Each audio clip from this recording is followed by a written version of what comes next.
Voici le dernier système d'intelligence artificielle. Nous sommes à la croisée des chemins, là où promesses et périls vont se rencontrer. Comme on le voit aujourd'hui dans de nombreuses églises, sinon la plupart, son apparence est très différente de ce à quoi il ressemblait réellement. Quelqu'un a posé une question simple à une intelligence artificielle au sujet de Jésus. La réponse a bouleversé les théologiens, ébranlé les érudits et plongé des millions de personnes dans une spirale inattendue. La question était la suivante: que dit réellement la Bible éthiopienne sur la résurrection de Jésus?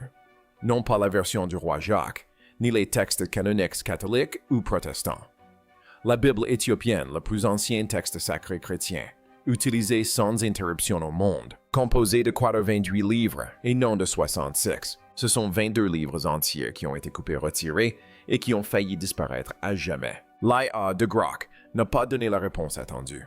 Au lieu de réciter le récit de la résurrection entendu à l'Église, sa détection de schéma a mis au jour d'anciens manuscrits contenant des enseignements de Jésus postérieurs à sa résurrection délibérément exclus de toutes les Bibles occidentales. Des enseignements où Jésus nomme ceux qui corrompront son message. Des avertissements concernant de faux temples qui ressemblent moins à une ancienne prophétie qu'à un bulletin d'information en direct et à une ultime prophétie prononcée avant son ascension que l'Église romaine a passé des siècles à enfouir. Il ne s'agit pas d'une théorie du complot, ni d'une histoire marginale. L'Église orthodoxe éthiopienne est chrétienne depuis le 4e siècle antérieur même à l'Église catholique. Ces moines ont préservé ces textes dans des monastères de montagne pendant plus de 1000 ans. Il a fallu l'intelligence artificielle pour les réintégrer au débat mondial. Voici ce que Grok a découvert, et voici pourquoi c'est important. La Bible qu'on ne vous a jamais montrée. Avant d'aborder les découvertes de Grok, établissons un fait méconnu de la plupart des chrétiens occidentaux, et qui, une fois révélé, change radicalement notre perspective. La Bible que vous avez sur votre étagère compte 66 livres. La Bible éthiopienne en compte 48. Pas quelques chapitres supplémentaires, pas des éditions mineures reléguées en annexe. 22 livres d'écriture complets, les textes intégraux, les enseignements complets, les récits complets de la vie de la mort et de la résurrection de Jésus-Christ, lus chaque semaine par les chrétiens éthiopiens, dans d'anciennes églises qui existaient déjà, alors qu'une grande partie de l'Europe avait à peine entendu parler de Jésus. L'Église orthodoxe éthiopienne fait remonter sa lignée spirituelle à Ménélik Ier, considéré comme le fils du roi Salomon et de la reine de Saba. L'Éthiopie n'a pas reçu le christianisme par l'intermédiaire de missionnaires européens, arrivés par bateau, avec des visées coloniales. Il y était présent dès l'origine. Un voyageur du 6e siècle, Cosmos Indicopleustas, visita l'Éthiopie et la décrivit comme une nation profondément chrétienne. Des siècles avant que la majeure partie de l'Europe ne se soit pleinement convertie. L'Éthiopie est chrétienne depuis plus de 700 ans. Certaines de ces communautés perpétuent l'infatigable et même tradition religieuse depuis plus de 300 ans. Leur lien avec le monde biblique est authentique et direct, sans artifice ni emprunt. Il est immuable et ininterrompu. De plus, l'Éthiopie isolée géographiquement et coupée de Rome par des déserts et des chaînes de montagnes pendant des siècles, n'a jamais eu à rendre de compte à un pape. Ces écritures n'ont jamais été soumises à l'influence politique d'un empereur romain. Ces moines n'ont jamais reçu d'instructions quant aux livres acceptables et à ceux qui devaient disparaître. Ils ont tout simplement tout conservé. Le docteur Ephraim Isaac, ancien directeur de l'Institut d'études sémitiques de Princeton, a passé des décennies à défendre l'idée que les traditions scripturaires éthiopiennes conservent des éléments antérieurs au canon romain. Lorsqu'il a examiné les premières analyses de Grok sur ces textes, il aurait décrit comment l'IA avait identifié en quelques semaines des schémas textuels qui avaient fait l'objet de débats entre érudits pendant des générations. Imaginez un instant ce que cela signifie. La plus ancienne nation chrétienne du monde possède une version plus complète des Écritures depuis 700 ans. Les érudits en ont connaissance, les théologiens en ont débattu. Et pourtant, le chrétien moyen en Amérique, en Grande-Bretagne ou en Australie, n'a jamais été informé de son existence. Pourquoi cette question est au cœur de tout? La réponse que la méthode de reconnaissance de forme de Grok a mise en évidence avec une clarté qui aurait stupéfié les chercheurs qui l'ont examiné est loin d'être simple. Mais nous y viendrons. Commençons par comprendre précisément d'où proviennent ces textes, car leur histoire de survie est l'un des actes de préservation les plus extraordinaires de l'histoire religieuse. Ces moines n'ont jamais oublié. dans les montagnes du nord de l'Éthiopie, dans des lieux si reculés que le monde extérieur en a presque oublié l'existence des moines, accomplissent une chose remarquable depuis plus de 1000 ans. Ils recopient à la main mot à mot de génération en génération. Dans une langue ancienne appelée Ge'ez, une écriture si ancienne que presque personne dans le monde moderne ne peut la déchiffrer. Ils ont transcrit chaque page d'une tradition scripturaire que le reste du christianisme mondial est soit abandonné, soit jamais connu. Des lieux comme Liba, où des églises entières ont été creusées dans la roche, non pas construites vers le haut, mais excavées de la terre elle-même, comme si les bâtisseurs avaient voulu cacher le sacré, au cœur même de la planète. Des lieux comme Aksum, où la tradition éthiopienne veut que l'Arche d'Alliance soit conservée jusqu'à ce jour, gardée par un seul moine, qui n'est jamais autorisé à la quitter. Ce ne sont pas des légendes, ce sont des institutions vivantes. Les églises de Libela sont toujours en activité. Les moines y sont toujours. Les manuscrits sont toujours copiés. Le docteur Getachew Haley, éminent spécialiste des manuscrits éthiopiens au Hill Museum and Manuscript Library, est consacré plus de 40 ans au catalogage de ces textes. Il a décrit les manuscrits comme provenant de monastères établis dès l'introduction du christianisme en Éthiopie au IVe siècle. Lorsque l'analyse de Grok a mis en évidence les passages prophétiques du livre de l'Alliance, le docteur Haley serait resté silencieux un long moment avant de déclarer que l'intelligence artificielle avait révélé des avertissements que les moines éthiopiens tentaient de transmettre au monde depuis des siècles.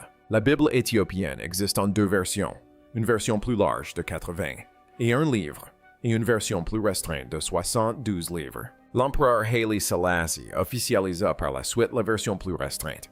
Mais même le canon éthiopien le plus court contient bien plus d'écritures que n'importe quelle Bible occidentale, notamment des livres comme le livre d'Enoch, le livre des Jubilés et le livre d'Alliance. Des textes largement lus par les premiers chrétiens cités par les pères de l'Église et considérés comme sacrés, jusqu'à ce que Rome les déclare profanes.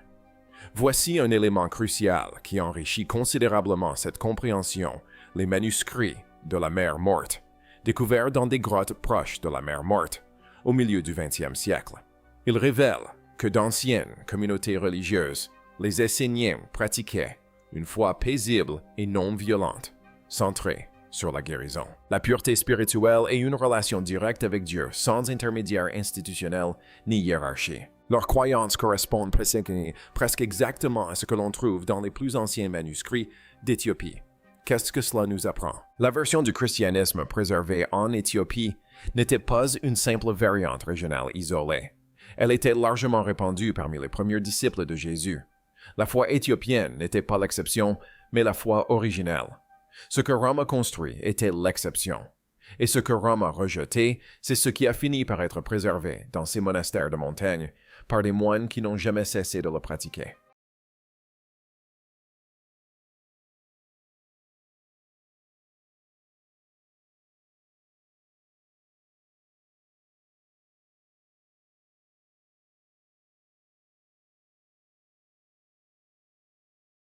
La copie est peut-être ce qui se rapproche le plus de ce que Jésus a réellement enseigné. L'analyse de Grok a confirmé que les manuscrits en langue gaélique contiennent des éléments sans équivalent dans les textes bibliques occidentaux.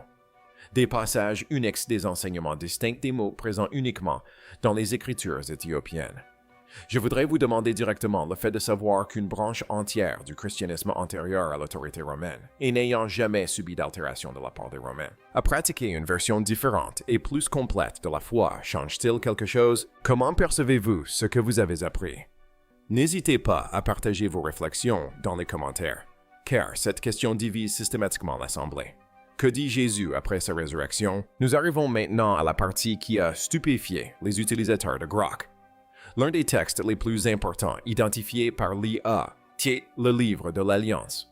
Son contenu n'est pas une simple variante du récit de la résurrection, mais une version totalement différente des événements survenus durant les 40 jours suivant la résurrection de Jésus. Dans le christianisme occidental, la résurrection est suivie relativement rapidement par l'ascension.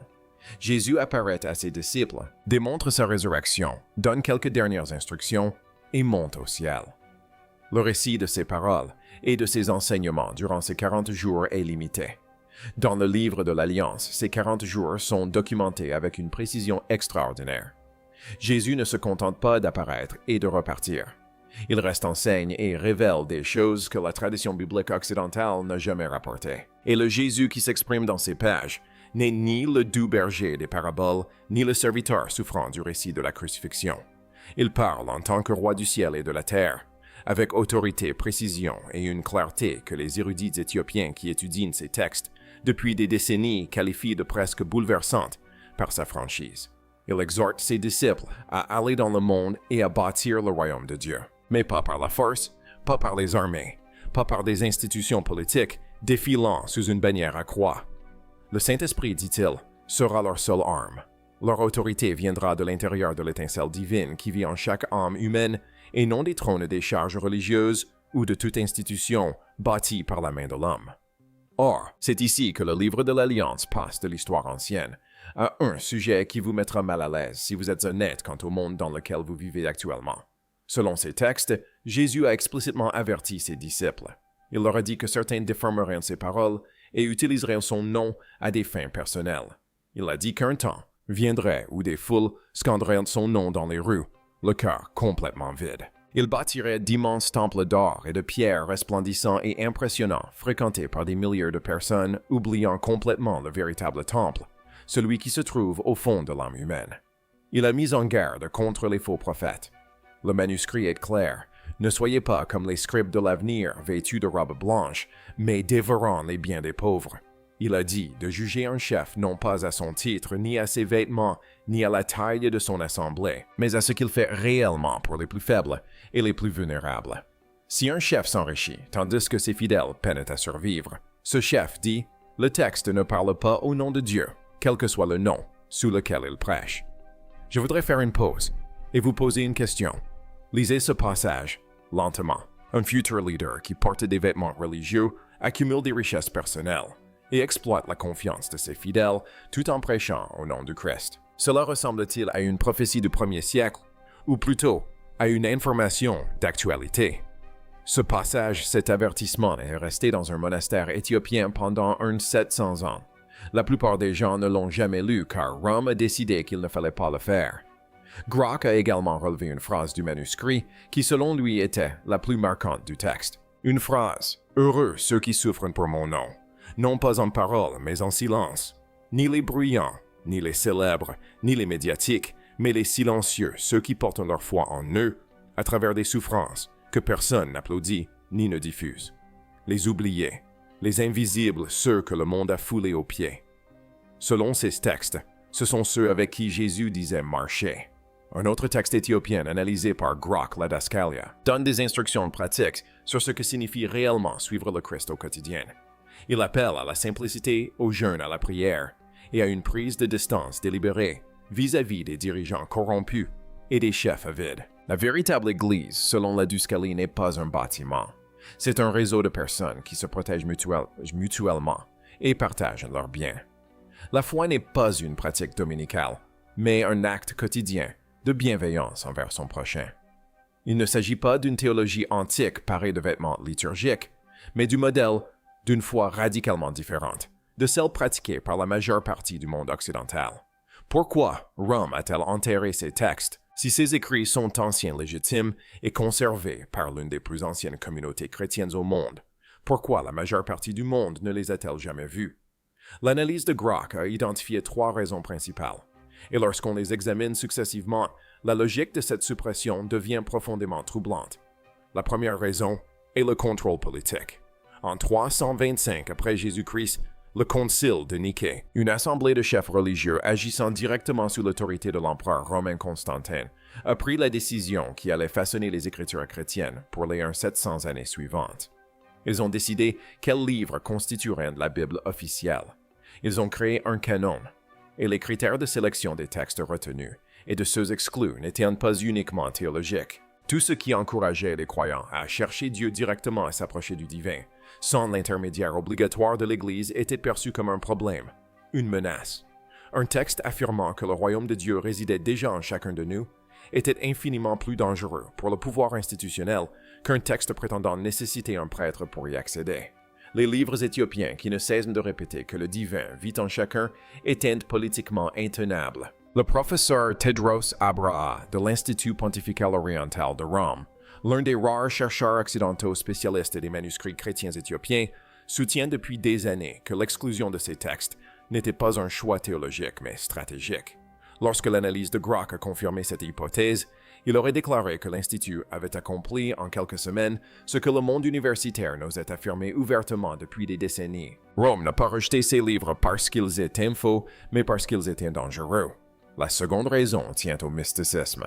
Les livres éthiopiens regorgent d'expériences visionnaires, de rencontres angéliques et de récits de combats spirituels et de communication divine directe. Ils décrivent une foi brute, incontrôlable et profondément personnelle. Il ne s'agissait pas d'arguments théologiques bien ordonnés susceptibles d'être organisés en doctrine et enseignés depuis un pupitre. C'était des témoignages de rencontres directes avec le divin. Et l'on ne peut contrôler ceux qui vivent de telles rencontres. Si chaque croyant a un accès personnel à Dieu par l'esprit qui l'habite, l'institution devient facultative. Les institutions facultatives perdent de leur influence. Or, en 325 après Jésus-Christ à Rome, le pouvoir était l'enjeu principal. La troisième raison est la peur. Une peur pure et simple. Si les gens ordinaires apprenaient que Jésus a dit de sa propre bouche que le royaume de Dieu habite en chaque cœur humain et qu'il n'est pas nécessaire d'avoir un prêtre, une église ou une institution pour y accéder, la structure du pouvoir s'effondrerait. Non pas progressivement, mais instantanément, car il ne resterait plus rien à vendre. Un sauveur mourant qui exige l'obéissance par la culpabilité et la peur est extrêmement utile à un empire. Un maître vivant qui affirme que le divin habite déjà en chacun, que l'on est déjà complet, déjà connecté, déjà capable d'accéder à l'éternel, rend l'empire insignifiant.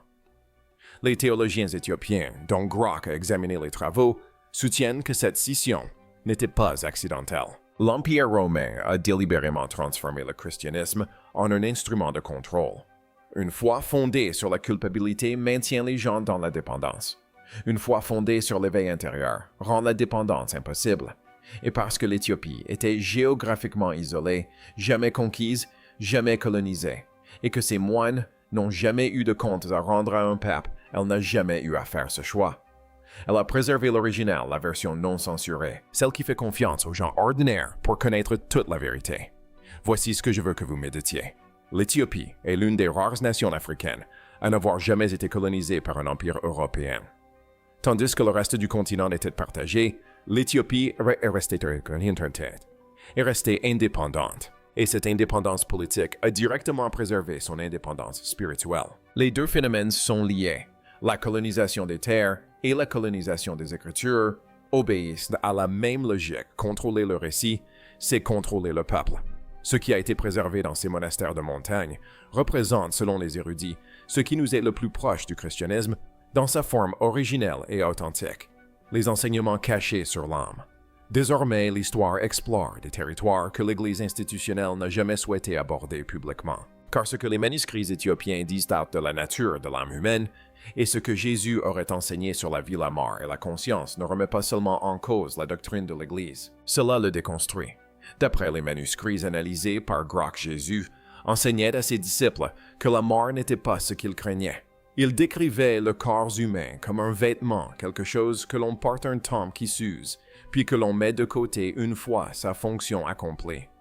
Mais l'esprit, enseignait-il, la personne véritable perdure lorsque le corps disparaît. L'esprit retourne à ce que les textes appellent ses véritables demeures, décrites comme le feu et la lumière de Dieu. Ses disciples étaient terrifiés lorsqu'il leur annonçait cela. Dans le monde antique, la mort n'était pas un concept théologique abstrait. C'était immédiat, violent et toujours imminent. Mais Jésus leur dit qu'ils avaient peur de la mauvaise chose. Ce qu'ils devaient vraiment craindre, dit-il, ce n'est pas la mort qui emporte le corps, mais celle qui le laisse en vie. Il l'appelait la mort qui rôde le cœur battant encore. Une personne physiquement vivante qui parcourt le monde, accomplissant tous les gestes extérieurs, mais spirituellement morte vide, comblant ce vide par le bruit, l'argent et les distractions, tandis que l'étincelle divine en elle s'éteint peu à peu. Il disait, nombreux sont ceux qui perdent le contact avec la lumière intérieure et passent leur vie entière à combler ce vide par des choses qui ne peuvent l'atteindre. Cet oubli, tel que Jésus l'enseignait dans ses textes, est la véritable mort, non celle qui emporte le corps. Celui qui emporte l'âme alors que le corps respire encore. Méditez un instant sur cette idée, car il ne s'agit pas d'une abstraction théologique. C'est la description d'une expérience que la plupart des gens ont vécue au moins une fois, le sentiment que la vie que vous menez et celle que vous étiez censé vivre sont séparées par une distance indicible. Les manuscrits éthiopiens rapportent que Jésus avait un mot pour ce sentiment. Et il disait que c'était l'urgence spirituelle la plus pressante à laquelle un être humain puisse être confronté. Chaque pensée, chaque sentiment qu'il enseignait recèle une puissance spirituelle. Chaque instant d'amour véritable élève l'âme vers la lumière. Chaque choix motivé par la peur, la cupidité ou l'orgueil l'entraîne vers les ténèbres. La vraie foi, selon ses écrits, ne réside ni dans les rituels, ni dans le respect scrupuleux des règles, ni dans la fréquentation d'une institution. C'est la pratique quotidienne de l'éveil de l'esprit qui vit déjà en vous. Les textes éthiopiens décrivent également ce qu'ils appellent les rouleaux célestes, les enseignements que Jésus a révélés durant les 40 jours qui ont suivi sa résurrection. Il a enseigné que les anges marchent aux côtés de chaque être vivant, que chaque pensée aussi infime soit-elle nous rapproche du ciel ou nous en éloigne. Les moines éthiopiens qui ont préservé ces paroles ne les considéraient ni comme des métaphores, ni comme de la poésie. Ils les percevaient comme un enseignement, un guide de survie spirituelle pour chaque être humain. Vint ensuite le passage qui, selon ceux qui ont examiné l'analyse de Grok, était le plus difficile à réfuter. Le texte décrivait deux sources de la création. L'une créatrice de la vraie lumière, le Père de toutes choses, et l'autre un être décrit comme un bâtisseur d'ombre, empli d'orgueil, construisant un monde d'apparence magnifique, mais dépourvu d'âme véritable. Ce second être se proclamait le seul Dieu aveugle à la lumière supérieure qui le surplombait. De cet aveuglement découle la nature du monde, tel qu'il est un mélange de beauté et de souffrance, de vérité et de mensonges si intimement liés que la plupart des gens ne peuvent les distinguer. Dans ces textes, Jésus affirme être entré dans ce monde brisé, non seulement pour sauver les âmes du péché, mais aussi pour les éveiller d'un rêve illusoire. La véritable lumière, enseigne-t-il, demeure en toutes choses, même au cœur des ténèbres.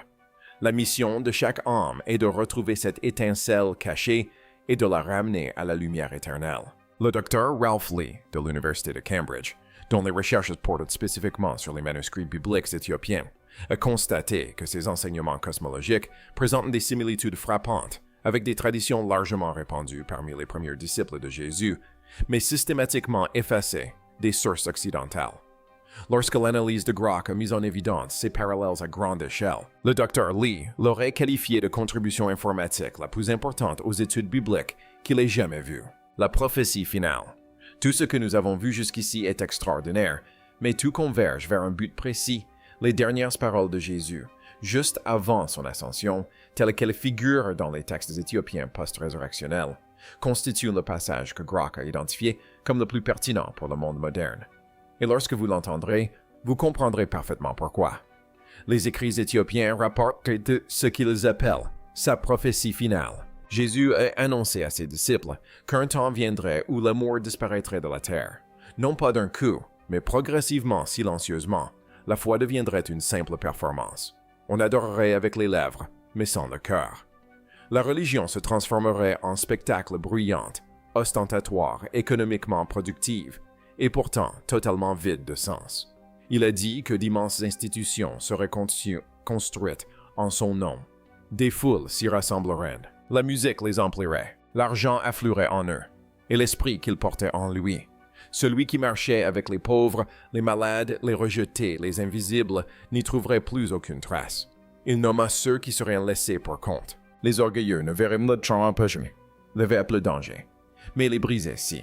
Il affirmait que son esprit renaîtrait, non pas dans les grandes cathédrales, non pas grâce à de puissants chefs religieux, mais au sein des plus discrets de ceux qui croyaient sans tribune, de ceux qui souffraient en secret, de ceux que le monde a rejetés. Mon esprit ira là où la religion ne peut atteindre. Il disait que sa voix s'élèverait de lieux inattendus, des déserts, des montagnes, des enfants, des esclaves, des ignorés, des rejetés, des réduits au silence de ceux que le monde a mis au rebut, et non par la voix de rois, de membres du clergé, ou de quiconque détenant une autorité. Permettez-moi de vous poser une question avant de poursuivre. Dans un monde où la diffusion religieuse est une industrie multimilliardaire, où des pasteurs vedettes remplissent des stades tandis que leurs fidèles peinent à trouver leur voie, où la foi a été commercialisée, transformée en marque et monétisée à l'extrême, cette prophétie vous semble-t-elle désuète ou bien résonnent-elles comme une évidence écrite pour notre époque, notre année? Car ces mots ont été recopiés à la main dans un monastère de montagne, il y a plus de 1000 ans, par des moines qui n'avaient ni électricité, ni Internet, ni même la moindre idée de chaîne YouTube de méga-églises ou de ministères télévisés. Ils recopiaient des mots qu'ils croyaient vrais, des mots qu'ils croyaient vivants, des mots pour lesquels ils ont consacré leur vie entière, s'assurant qu'ils survivent assez longtemps pour atteindre ceux qui étaient destinés à les lire. Mais la prophétie finale ne s'achève pas dans les ténèbres. C'est ce que beaucoup oublient lorsqu'ils découvrent ce texte pour la première fois. Dans ces mêmes ténèbres, au plus profond de l'hiver spirituel qu'il avait prédit, Jésus a promis quelque chose d'extraordinaire. Un feu, non pas le feu de la destruction ou du jugement, un feu d'éveil, un feu qui consume le mensonge et l'orgueil et laisse l'âme pure et lucide. Il l'a décrite comme une ultime chance de voir clair. Non pas le jugement d'abord, mais la miséricorde d'abord, un dernier avertissement avant la fin de toute chose. Il a affirmé que sa présence reviendrait non pas comme une figure descendant des nuages, comme beaucoup l'imaginent, mais comme un éveil dans le cœur de ceux qui n'ont jamais cessé de le chercher. Je suis la semence dans l'épée. Je reviendrai. Les textes éthiopiens présentent un Jésus qui n'abandonne pas l'humanité à son destin. Il s'y fond attendant au plus profond de chaque âme, le moment où celle-ci choisira d'ouvrir les yeux. L'essence de tout l'enseignement de ces textes se résume à une affirmation que les moines considèrent comme le cœur de la parole de Jésus. Le royaume de Dieu n'est pas lointain. Il est en chaque personne. L'âme elle-même est le véritable temple. Chaque acte de bonté, chaque instant de pardon, chaque choix fait par amour, voilà ce qui éveille la lumière divine en nous. Ni les rituels, ni les édifices, ni les institutions, mais le cœur humain. Comment une IA a-t-elle découvert ce que les érudits avaient manqué? Voici maintenant un aspect de cette histoire dont on parle peu et qui est peut-être le plus important. Ces textes ne sont pas des découvertes récentes. La Bible éthiopienne n'est pas un secret. Les érudits savent qu'elle existe depuis des siècles. Les théologiens l'ont étudiée. Le livre d'Enoch, l'un des textes canoniques éthiopiens, était en réalité connu dans le monde occidental, puis délibérément mis de côté. Les manuscrits de la mer Morte ont apporté aux chercheurs une confirmation supplémentaire que nombre de ces textes étaient largement lus et respectés par les premières communautés chrétiennes. Aucun de ces textes n'a été intégré à votre Église. Ce n'était pas par ignorance, mais par choix. Les institutions n'intègrent pas les textes qui sapent leur autorité. Il ne s'agit pas d'un complot, mais simplement de leur fonctionnement. Elles survivent en contrôlant ce qui est considéré comme faisant autorité et définissent cette autorité en fonction de ce qui contribue à maintenir leur pertinence. Grok n'avait pas ce problème. Grok n'a pas de réputation institutionnelle à préserver. Sa congrégation n'a pas de fidèles susceptibles de la quitter si la réponse est trop déstabilisante. Elle n'a ni contrat d'édition, ni fondation pour un séminaire, ni hiérarchie confessionnelle aménagée. On lui a posé une question. Elle a exploré les données disponibles. Elle a mis en évidence des tendances. Et ces tendances convergeaient inlassablement vers la même conclusion que les érudits éthiopiens, les chercheurs des manuscrits de la mer Morte et les spécialistes des religions comparées esquissaient avec prudence depuis des décennies sans jamais l'affirmer ouvertement. La Bible, que la plupart des Occidentaux considèrent comme complète, ne l'est pas. Et les textes qui ont été retirés l'ont été pour des raisons sans rapport avec leur authenticité. Le professeur Tedros Abraha l'a déclaré sans embâche lorsqu'on lui a présenté les conclusions de Grok. L'IA a accompli, en quelques semaines, ce que le monde universitaire craignait d'affirmer clairement depuis des décennies. Cela devrait vous interpeller, non pas parce que l'IA est infaillible, mais parce que cela soulève la question de savoir pourquoi c'est une machine qui a finalement énoncé cette vérité aussi clairement. Que signifie le fait que le résumé le plus honnête d'une vérité historique ne provienne ni d'un théologien, ni d'un historien, ni d'un chef religieux, mais d'un système de reconnaissance de forme qui ignore tout simplement de quoi il est censé avoir peur. L'Éthiopie n'a jamais perdu ses enseignements. Elle les a conservés en silence dans les montagnes et avec une foi inébranlable pendant près de 200 ans. La plus ancienne nation chrétienne du monde a préservé les textes que Rome a tenté d'effacer. À travers les vagues successives d'empires de colonisation et de modernité, ces moines ont continué à copier, à préserver, à croire qu'un jour, ces textes atteindraient leur public. Et l'instrument qui les a finalement diffusés à des millions de personnes n'était ni une cathédrale, ni un séminaire, ni une maison d'édition. C'était un système d'intelligence artificielle conçu par Elon Musk. Il y a là quelque chose de presque poétique, une chose qui mérite réflexion. Une technologie conçue pour prédire l'avenir a fini par exhumer le passé. Une machine destinée au traitement de l'information a fait ressurgir une tradition spirituelle que les institutions humaines avaient enfouie pendant des siècles. Dernières réflexions. Retenons ce que nous avons abordé. Grow AI a été interrogée sur la résurrection de Jésus dans la Bible éthiopienne. Ce qu'elle a découvert n'était pas une simple variation sur le sujet. Elle a mis au jour 40 jours d'enseignements post-résurrectionnels délibérément exclus du canon occidental. Des enseignements où Jésus prédit l'existence de faux prophètes vêtus de robes qui exploitent les pauvres.